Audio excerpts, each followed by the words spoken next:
محراب کعبہ بلے محراب کعبہ نعرہ تکبیر حضور غوث بنگالہ ماشاءاللہ اللہ سلامت رکھے ان نوجوانوں کو اللہ شاد آباد رکھے انہوں نے نعرہ لگا دیا تو بات انہوں نے فوراً ہی وہیں پہ لا کے روک دی میں نے کہا اس کے کاسے میں سمندر بھی تو انہوں نے نعرہ لگا دیا خواجہ کا ہندوستان تو یاد دلا دیا کہ خواجہ کے کاسے میں انا ساگر آ گیا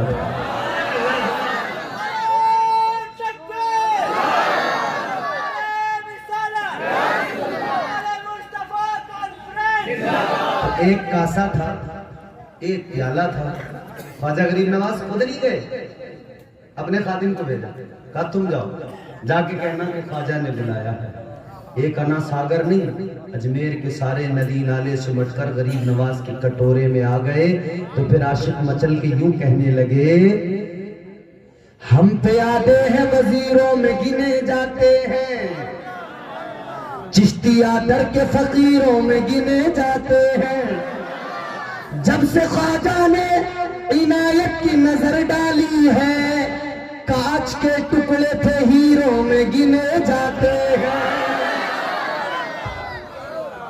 یہ خواجہ کا ہندوستان ہے یہ بزرگوں کا ہندوستان ہے تو نفس بہکاتا ہے انسان کو ہمارے بزرگوں نے یہی تعلیم دی اولیاء کرام نے کہ نفس کے جھانسے میں مت آنا یہ نفس امارہ جو ہوتا ہے نا اس کی کئی قسمیں ہیں نفس کی ایک نفس امارہ ہے نفس مطمئنہ ہے نفس ملہمہ ہے تو نفس لوامہ نفس ملہمہ نفس مطمئنہ وہ منزل ہے کہ پھر انسان صرف نیکی ہی کرتا ہے اس کا نفس اسے صرف نیکیوں کی دعوت دیتا ہے اور نفس امارہ وہ ہے جو ہر مومن ہر کافر کے پاس ہے وہ صرف گناہ کی دعوت دیتا ہے سمجھ رہے یہ پوری تفصیل ہے وہ آپ کو نہیں تفصیل سنانا لیکن ایک بات بتا رہا ہوں سنو نفس گناہوں کی طرف راغب کرتا ہے انسان سے یہ بڑی خطرناک چیز ہے میرے بھائی اس سے بچنا بہت ضروری ہے کیا ہے نفس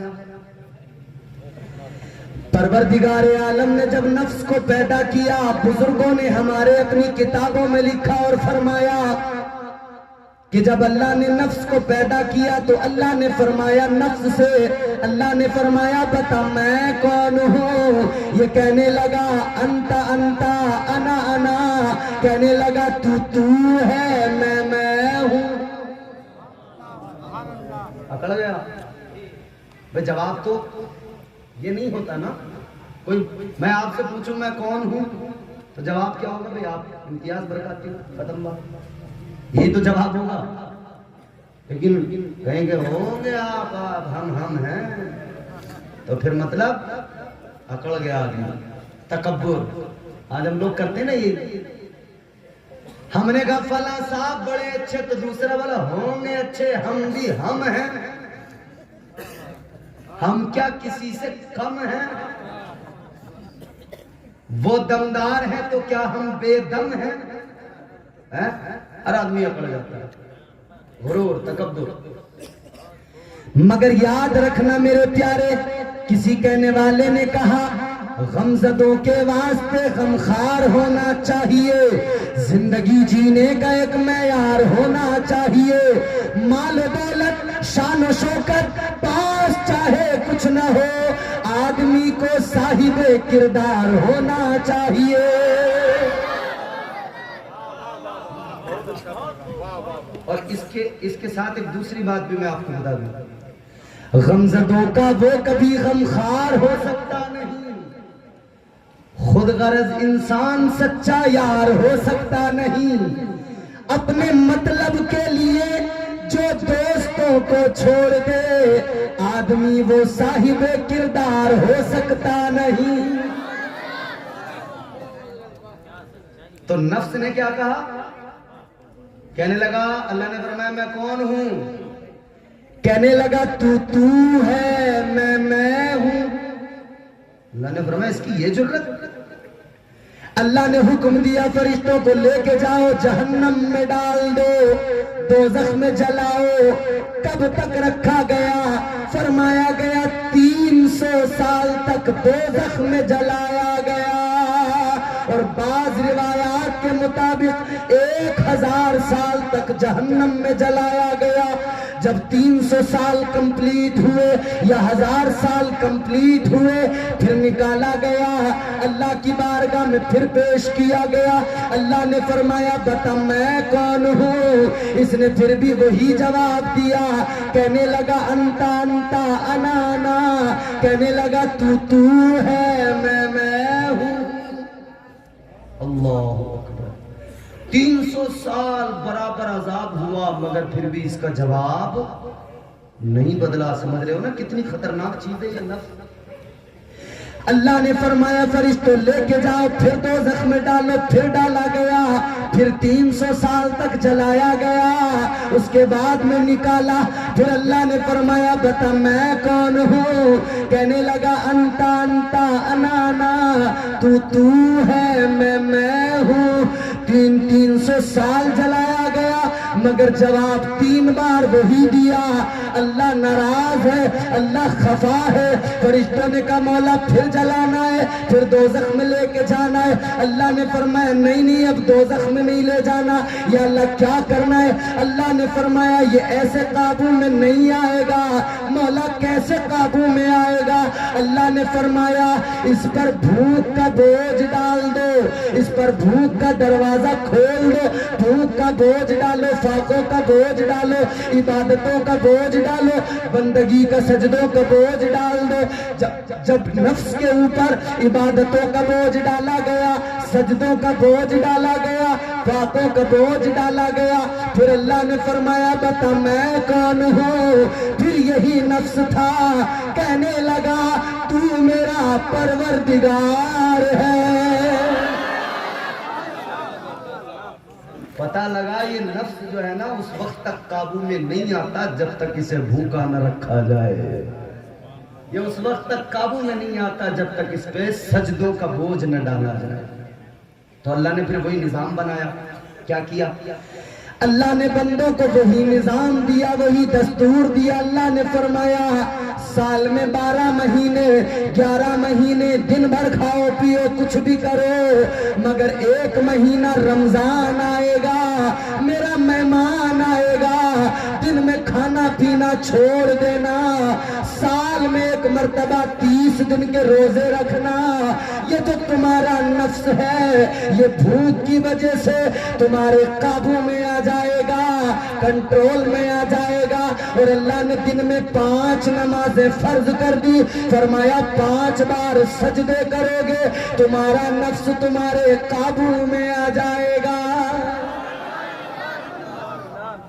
تو ادھر نفس بہکا رہا ہے، ادھر شیطان بہکا رہا ہے، مگر ادھر اللہ کی رحمتیں، اللہ کی رحمتیں پکار رہی ہیں۔ بندے نا امید نہ ہونا، مایوس نہ ہونا، اللہ کی رحمتیں بہانے تلاش کرتی ہیں، رحمت حق بہانمی جویت، اللہ کی رحمتیں بہانے تلاش کرتی ہیں۔ میدان محشر ایک انسان ہے، اس کے اعمال تولے جا رہے ہیں، ایک پلے میں نیکیاں رکھ دی گئی۔ حضور نے فرمایا حدیث سنو، ایک پلے میں نیکیاں دوسرے میں گناہ، تولے گئے اعمال وزن کیے گئے، ایک پلے میں نیکیاں دوسرے میں گناہ۔ میدان محشر کا منظر یاد کرو پیارے، کیا منظر ہے؟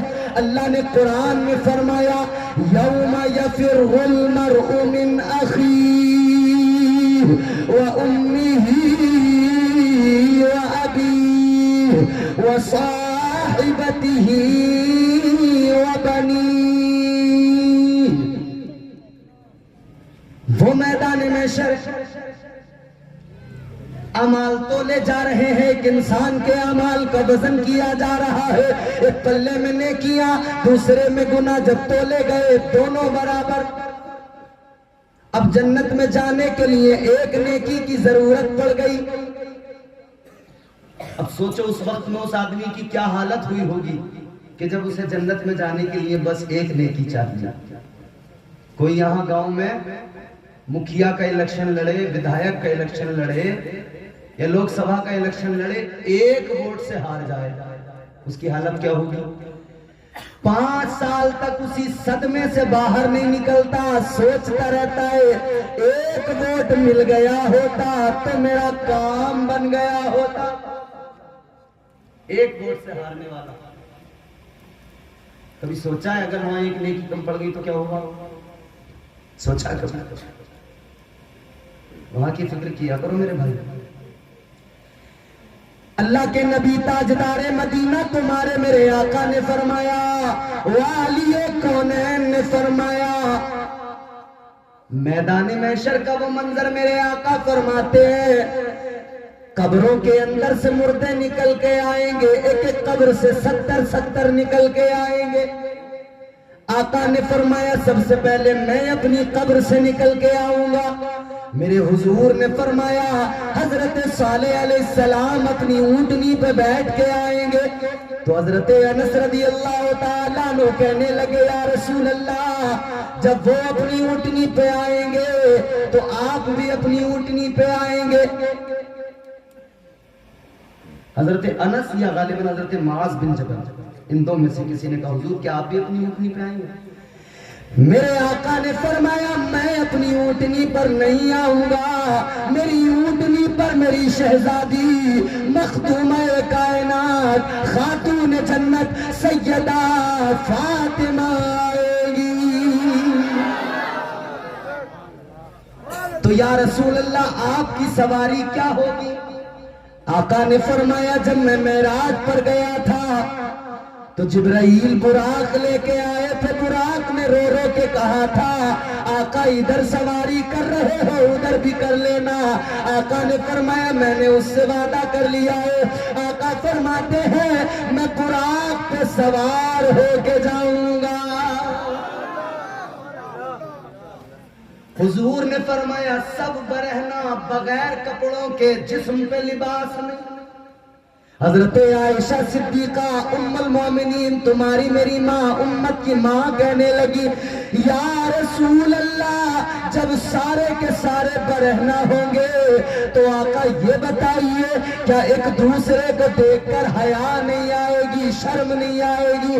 آقا نے فرمایا عائشہ تم حیا کی شرم کی بات کرتی ہو، وہاں فرصت کسے ہوگی جو کوئی اپنے آپ کو اپنے آپ کے علاوہ کسی دوسرے کو دیکھ سکے؟ ایسی بے چینی میں لوگ مبتلا ہوں گے، کسی کو دیکھیں گے ہی نہیں، بس اپنی فکر میں ہوں گے، نفسی نفسی نفسی نفسی. حضور نے فرمایا سوا نیزے پہ سورج ہوگا، سوا نیزے پہ. ابھی کتنی بلندی پہ سورج؟ بہت اونچائی پہ ہے نا. اچھا یہ لائٹیں لگی ہوئی ہیں، فوکس لائٹ یہ لگ رہی ہے. میں بات کو آسان کر کے سمجھانا چاہ رہا ہوں، آپ کو سمجھ لیں. یہ لائٹ کا فوکس ہماری طرف ہے، اس کی زیادہ روشنی کدھر آئے گی، میری طرف یا آپ کی طرف؟ بولو بولو، گونگے تو نہیں ہو؟ ہاں دیکھو غوث بنگالہ کے دیار میں رہتے ہو، اگر کوئی گونگا ہو تو میں آپ کو بتا کے جا رہا ہوں میرے یہاں بھی ایک اللہ کا ولی ہے، اور اس اللہ والے کی کرامت، زندہ کرامت آج تک یہ ہے کوئی بچہ گونگا توتلا ہکلا بولتا نہیں ہو. جانور کی زبان بناؤ پکاؤ لے کے جاؤ اللہ والے کے دربار میں فاتحہ کرو، نظر مان لو، دعا کرو، بچے کو ذرا سا کھلا دو، چٹا دو، پانی پلا دو. اللہ کا ایسا کرم ہوتا ہے وہ گونگا توتلا بچہ بولنے لگ جاتا ہے. تو پھر اللہ والوں کے جو عاشق ہوتے ہیں وہ تو توتلے گونگے ہکلے نہیں ہوں گے نا. وہ سے بنگالہ کے چاہنے والوں زور سے بولو سبحان اللہ. تو میں نے کیا کہا، یہ لائٹ کا فوکس میری طرف ہے تو روشنی میری طرف زیادہ آئے گی نا، بیک سائیڈ کم ہوگی، سامنے کی طرف زیادہ ہوگی. ہر چیز کا یہی سسٹم. یہ مائک ہے، یہ اس کا سامنے والا حصہ ہے، یہ اس کی بیک ہے. اگر ادھر سے بولیں تو آواز جائے گی، ادھر سے بولیں گے پرفیکٹ جائے گی، ادھر سے بولیں گے کم جائے گی، کیونکہ یہ اس کا مین حصہ. تو جدھر کو مین حصہ ہوتا ہے، فرنٹ سائیڈ ہوتی ہے، اس طرف کو فوکس ہوتا ہے. یہ سورج جو آسمان پہ نظر آتا ہے، اس کی گرمی، اس کی تپش، ابھی گرمی کے موسم میں دیکھتے ہو نا زمین تپ جاتی ہے، پیر نہیں رکھا جاتا. فرمایا گیا یہ جو سورج ہے نا اس کا جو سامنے کا فوکس ہے نا فرنٹ سائیڈ، وہ زمین کی طرف ہے ہی نہیں. اس کا جو سامنے کا فوکس ہے نا فرنٹ سائیڈ، جس یہ لائٹ کا فوکس میری طرف، سورج کا سامنے والا فوکس جو ہے نا وہ زمین کی طرف نہیں ہے، فرمایا وہ دوسری طرف ہے، یہ بیک سائیڈ ہے جو زمین کی طرف ہے۔ تو بیک سائیڈ کی گرمی کا یہ عالم ہے۔ تو سوچ میرے بھائی، اتنی بلندی پہ سورج کی تپش اور اس کی گرمی یہ ہوتی ہے، تو جب سوا نیزے پہ سورج ہوگا تو اس کی تپش اور گرمی کیا ہوگی؟ تاجدار مدینہ نے فرمایا، والی کونین نے فرمایا، تمہارے میرے نبی نے فرمایا، لوگ گرمی کے سبب پسینے میں نہا رہے ہوں گے، اتنا پسینہ، کسی کے ٹخنوں تک پسینہ، کسی کے گھٹنوں تک پسینہ، کسی کی ناف تک پسینہ، کسی کے کانوں کی لو تک پسینہ، لوگ اپنے پسینے میں ڈبکیاں لگا رہے ہوں گے، اپنے پسینے میں نہا رہے ہوں گے۔ غور کرو کیسا خطرناک منظر ہوگا۔ اور اس وقت میں جب اور فرمایا میرے آقا نے 50,000 سال کا دن ہوگا، 50,000 سال کا دن۔ فرمایا اہل محشر بے چینی میں ہوں گے، وحشت کے عالم میں، وحشت کے عالم میں ہوں گے۔ حضرت امام فخر الدین رازی رحمت اللہ علیہ فرماتے ہیں، آپ نقل کرتے ہیں، کئی ہزار سال تو وحشت بے چینی کے عالم میں تمام لوگوں کو یوں ہی گزر جائیں گے، بھاگتے پھر رہے ہوں گے، بے چین ہوں گے، بس پریشانی، ہائے مصیبت، کیسے بچے۔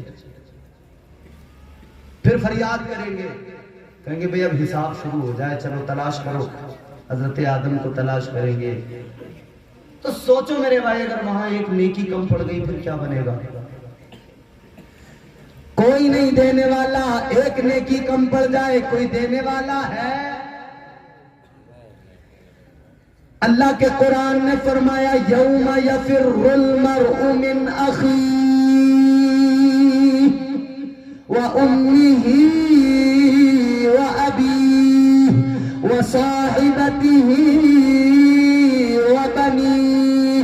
اللہ کے قرآن نے فرمایا وہاں ماں بھی کام نہیں آئے گی، باپ بھی کام نہیں آئے گا، بہن بھائی بھی کام نہیں آئیں گے، رشتہ دار بھی کام نہیں آئیں گے، کوئی کام نہیں آئے گا، سب کو اپنی فکر ہے۔ اور اس کے وزن جب کیا گیا تو ایک نیکی کی ضرورت پڑی جنت میں جانے کے لیے، بڑا پریشان، ہائے حسرت، ایک نیکی ہوتی تو ابھی کام بن گیا تھا، جنت میں چلا جاتا۔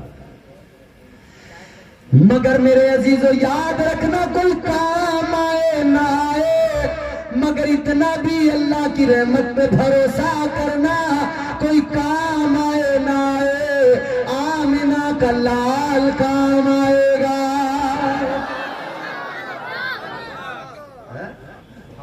حضور تو کام آئیں گے۔ اسی لیے میرے امام نے، تاجدار بریلی نے، امام اہل سنت نے کہا، سنتے ہیں کہ محشر میں صرف ان کی رسائی ہے، گر ان کی رسائی ہے لو جب تو بنائی ہے، سب نے صف محشر میں للکار دیا ہم کو، اے بے کسوں کے آقا اب تیری دہائی ہے۔ تو حضور کام آئیں گے، حضور سے محبت کرو میرے پیارے، حضور کام آئیں گے، کوئی کام نہیں آئیں گے۔ حضور سے عشق کرو، پیار کرو، اور عاشق ہر دور میں ممتاز رہے، عاشق ہر دور میں ممتاز رہے، کل بھی تھے، آج بھی ہے، کل بھی۔ پیار نبی سے کرنے والے کل بھی تھے اور آج بھی ہیں۔ جسے یہ لگ رہا ہو کہ ہاتھ اٹھاتے شہید ہو جاؤں گا، وہ ہاتھ بھی نہ اٹھائے، سبحان اللہ بھی نہ کہے۔ اور جسے یہ لگتا ہو کہ حضور اگر میری اس ادا کو دیکھ لیں اور پسند کر لیں اور مدینہ بلا لیں، وہ زور سے کہہ دے سبحان اللہ۔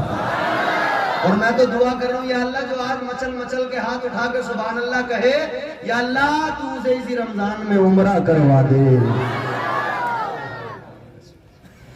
پیار نبی سے کرنے والے کل بھی تھے اور آج بھی ہے، پیار نبی سے کرنے والے کل بھی تھے اور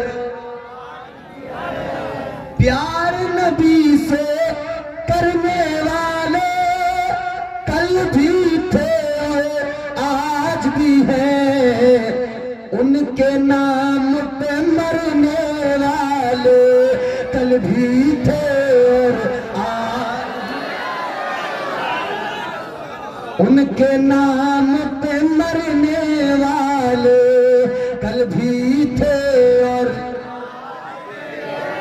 پیار نبی سے کرنے والے.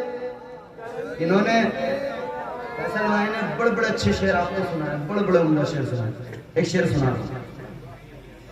چاہے جیسا طوفان آئے ان کی نسبت کے صدقے.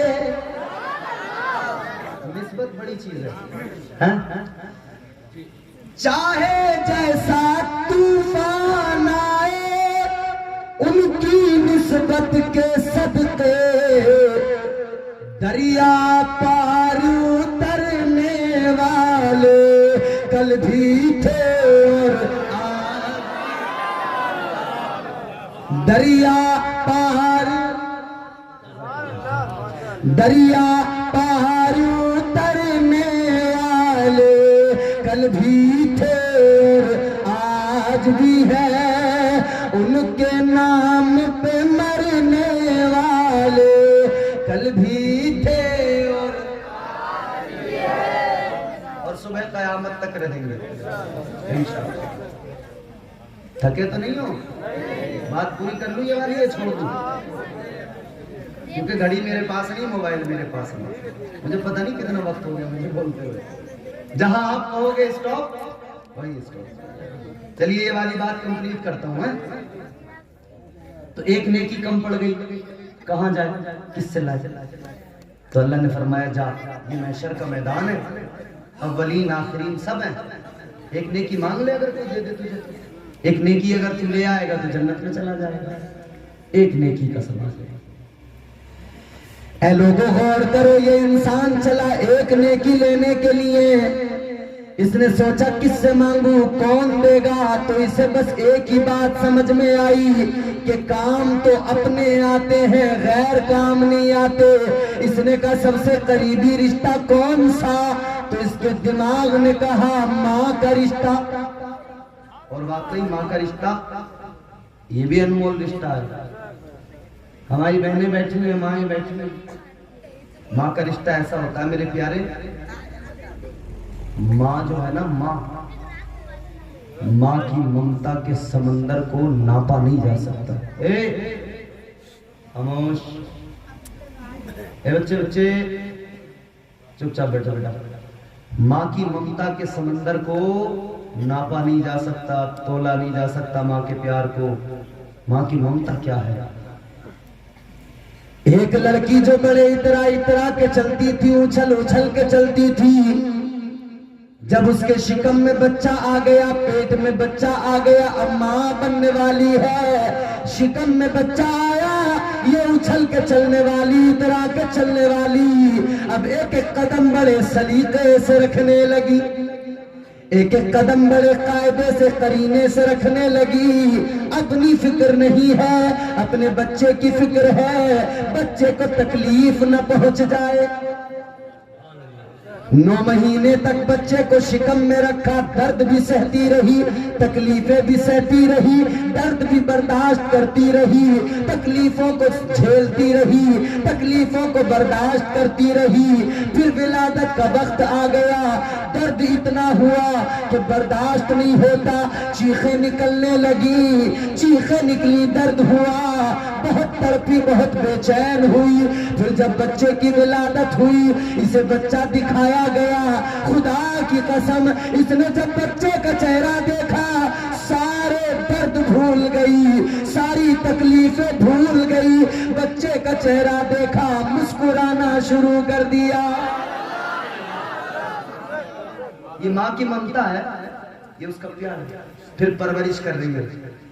بچے کو بھوک لگے تب بھی روتا ہے, پیاس لگے تب بھی روتا ہے, اور بیمار ہو تب بھی روتا ہے.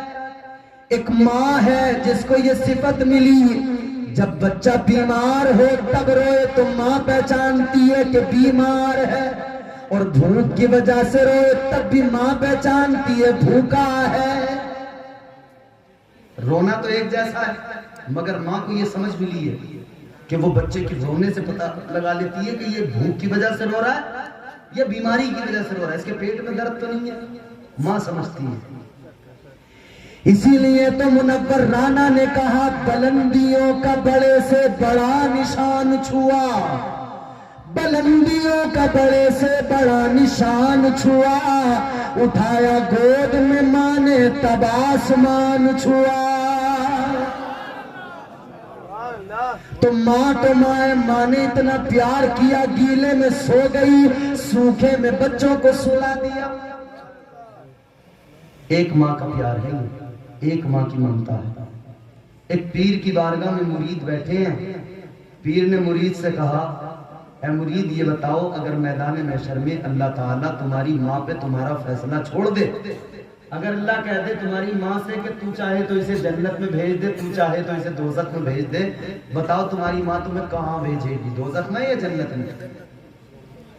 تو مرید کہنے لگا کہ پیر صاحب ماں تو بڑا پیار کرتی ہے، ماں تو بڑی محبت کرتی ہے، بچہ تکلیف میں ہو ماں سے برداشت نہیں ہوتا، بچہ پریشانی میں ہو ماں گوارا نہیں کرتی ہے۔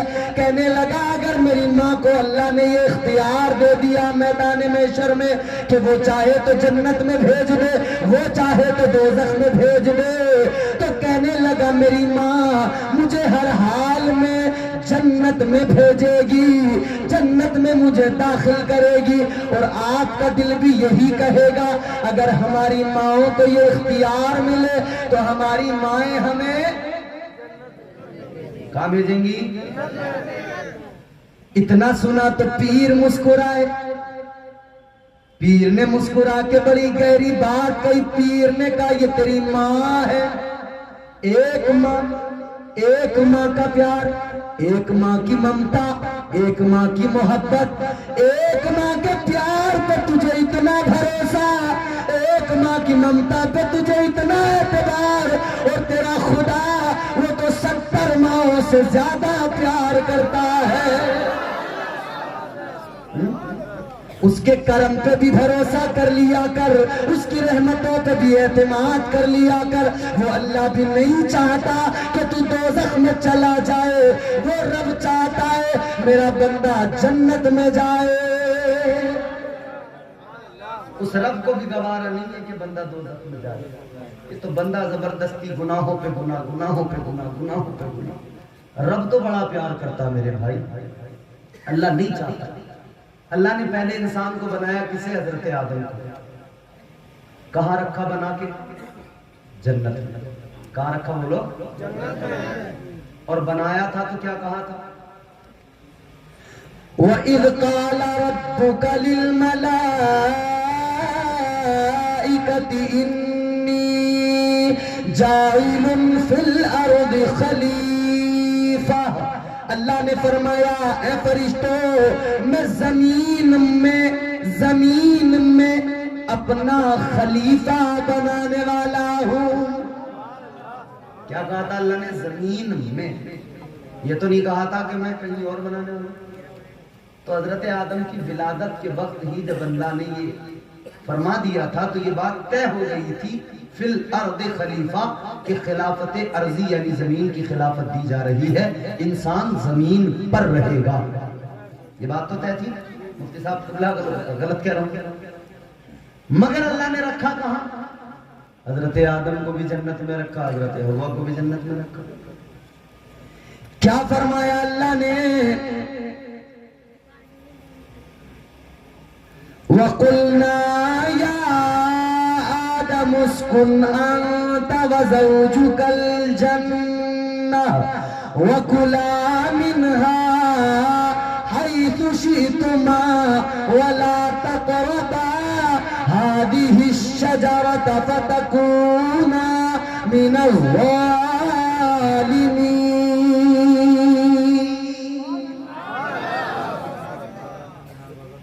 وَكُلَا مِنْهَا رَغَدًا حَيْثُ شِئْتُمَا وَلَا تَقْرَبَا هَذِهِ الشَّجَرَةَ فَتَكُونَا مِنَ الظَّالِمِينَ۔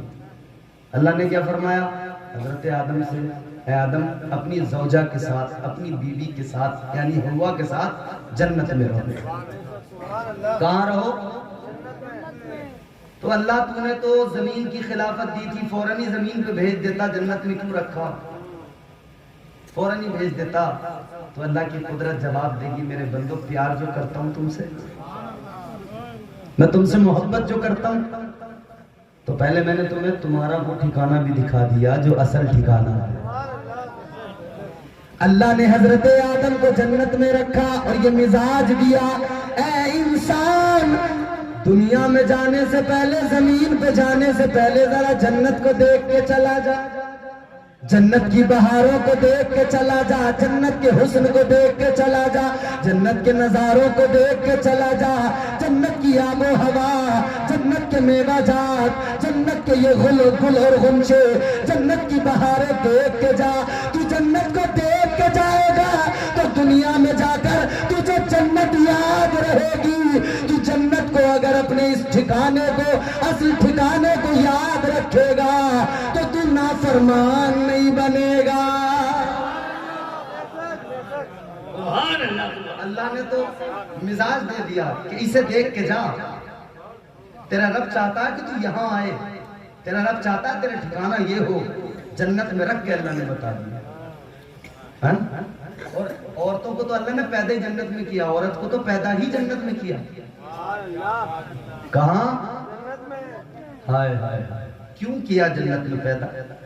کہیں اور بھی کیا جا سکتا تھا، لیکن اللہ نے جنت میں پیدا کیا تو وہاں بھی مزاج دیا۔ مفسرین اکرام فرماتے ہیں کہ اللہ نے اس کی کئی وجوہات ہیں، وجوہات بیان کی۔ کیا؟ کوئی بھی کام اور ریزن ہوتا ہے نا اس کا۔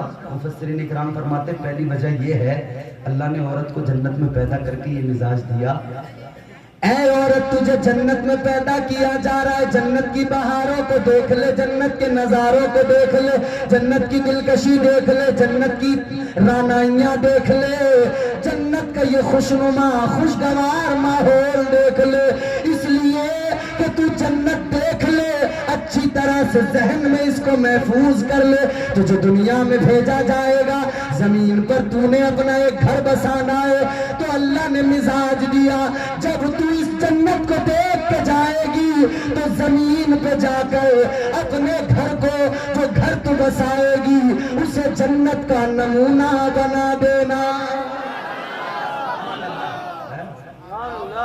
اللہ نے مزاج دیا کہ اپنے گھر کو جنت کا، یہ الگ بات ہے کہ اب اور کچھ ہو گیا، بدل گیا۔ اب تو عورتوں نے گھروں میں مہابھارت شروع کر رکھی، لڑائی جھگڑے فتنہ فساد۔ کوئی گھر ایسا ہے جس گھر میں عورتوں کی وجہ سے لڑائی نہ ہوتی؟ لڑائیوں کی اصل وجہ عورتیں، ساس بہو کے جھگڑے۔ ابھی کسی نے واٹس ایپ پہ مجھے لکھ کے بھیجی ایک بات، مجھے بھی ہنسی آ گئی۔ کہا کہ ساس بہوؤں کا جو جھگڑا ہے نا یہ بڑا عجیب ہے۔ کہا کہ 1980 میں 1990 میں جو بہویں ہوتی تھی انہیں فکر ہوتی تھی کہ پتہ نہیں ساس کیسی ملے گی، انہیں ڈر لگا رہتا تھا کہ پتہ نہیں ساس کیسی ملے گی۔ اور اب جو ہے نا، اب ساس کو فکر رہتی ہے کہ پتہ نہیں بہو کیسی آئے گی، اسے ڈر لگا رہتا ہے۔ تو اس سے پتہ کیا لگا؟ پتہ یہ لگا کہ جو کل پریشان تھی، کل فکر مند تھی، وہی آج فکر مند ہے، کیونکہ وہ پہلے بہو تھی اب ساس۔ کل وہ ساس سے ڈرتی تھی، آج وہ بہو سے ڈرتی۔ تو وہی ہیں وہ جو کل 1980 1990 میں تھی نا بے چین کہ ساس کیسی ملے گی، آج بھی وہی بے چین ہے کہ بہو کیسی ملے گی۔ ساس بننی ہے وہ تو پہلے ساس سے پریشان تھی، بہو سے پریشان ہے۔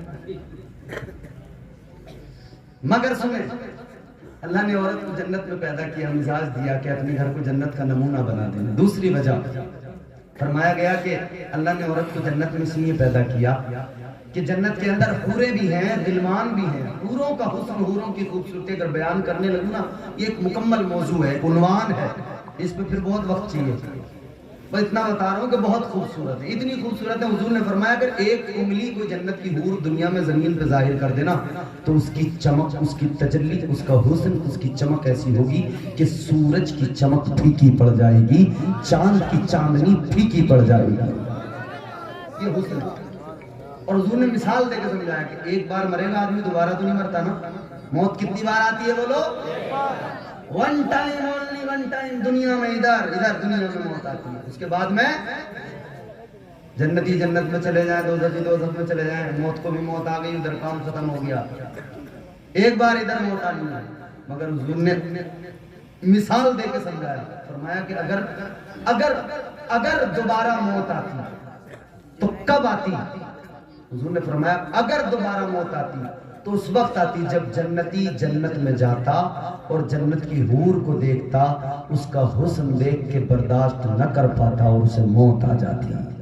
یہ خوبصورتی ہے حوروں کی، بڑی خوبصورت ہے۔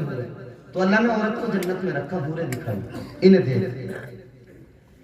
اللہ نے عورت کو حوریں دکھائی، ان کی خوبصورتی دیکھ لے، ان کا حسن دیکھ لے، بننا سورنا دیکھ لے، سجنا سورنا دیکھ لے، ان کا پورا حلیہ، ان کا رہنے کا ڈھنگ اور سلیقہ دیکھ لے، کیونکہ تجھے دنیا میں جانا ہے، اپنا گھر بسانا ہے، تو بھی اپنے شوہر کے سامنے ایسے ہی بن سور کے جانا تاکہ تیرا شوہر تجھے دیکھے تو اس کی آنکھیں ٹھنڈی ہو جائیں۔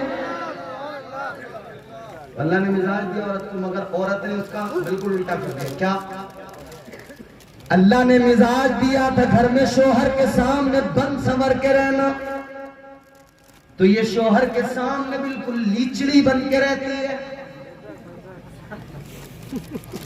گندے کپڑے، بڑے بڑے داغ، منہ دھویا نہیں ہے صبح سے، بھاگی بھاگی ہے پاگلوں کی طرح، بال بکھرے پڑے ہیں، شوہر کے سامنے تو اس حال میں ہے۔ جس کے لیے اللہ نے مزاج دیا، فکر دی کہ اس کے سامنے خوبصورت بن سنور کے جا کے اس کا تو اس سے دل لگے، یہ راضی رہے، تو یہ اس کے سامنے رہ رہی ہے بالکل گندی، بالکل سنیچری۔ اور محلے میں آ جائے کوئی شادی، پھر پوچھو مت، ایسے لہرا کے چلے گی، تو محلے والے دیکھ کے کہہ رہے چچی تو بہت اچھی ہے، مطلب گھر میں آدمی راضی نہیں، پورا محلہ راضی ہے۔ اللہ، آدمی راضی نہیں، آدمی پریشان ہے، بے چین ہے، اور محلہ پورا خوش ہے۔ محلہ کہہ رہا بھابھی بہت اچھی، چچی کا جواب نہیں۔ مگر میرے بھائی، اللہ نے جو مزاج دیا ہے، اپنی زندگیاں اسی دائرے میں رہ کر گزاریں۔ تو اللہ تعالیٰ نے جنت دکھائی، مزاج دیا کہ تمہارا رب تمہیں جنت میں داخل کرنا چاہتا ہے، مگر سوچے ایک نیکی کم پڑ جائے پھر کیا حال ہو۔ تو وہ ماں کے پاس گیا، اس نے کہا ماں کا رشتہ بڑا پیارا ہے، ماں کا رشتہ بڑا انمول ہے۔ اپنی ماں سے جا کے کہنے لگا میری ماں مجھے ایک نیکی کی ضرورت پڑ گئی ہے، ایک نیکی میری کم پڑ گئی ہے، اے میری ماں تو مجھ سے بڑا پیار کرتی تھی، ایک نیکی مجھے دے دے۔ ماں نے کہا بیٹا یہ دنیا نہیں ہے، محشر ہے، یہاں کوئی کسی کے کام نہیں آئے گا۔ ماں بولی بیٹا چلا جا، یہاں تو مجھے اپنی فکر ہے۔ منع کر دیا، نیکی نہیں دی۔ باپ کے پاس گیا، کہنے لگا میرے ابا تو نے بھی بڑا پیار کیا، تو نے انگلی پکڑ کے چلنا سکھایا، تعلیم دلائی، تو نے مجھے انسان بنایا، یعنی انسانیت کا قرینہ مجھے تیرے ذریعے ملا۔ اے میرے باپ تو نے دھوپ کو دھوپ نہیں سمجھا، تو نے ٹھنڈ کو ٹھنڈ نہیں سمجھا، تو نے گرمی کو گرمی نہیں سمجھا، تو نے بارش کو بارش نہیں سمجھا، کماتا رہا، مزدوری کرتا رہا، رات و دن تو نے چاہے رکشہ چلایا، چاہے مزدوری کی، مگر میری خوشی کے لیے، میری خاطر تو نے ہر غم اٹھا لیا ہے، مگر تو نے میری ہر خواہش کو پورا کیا ہے۔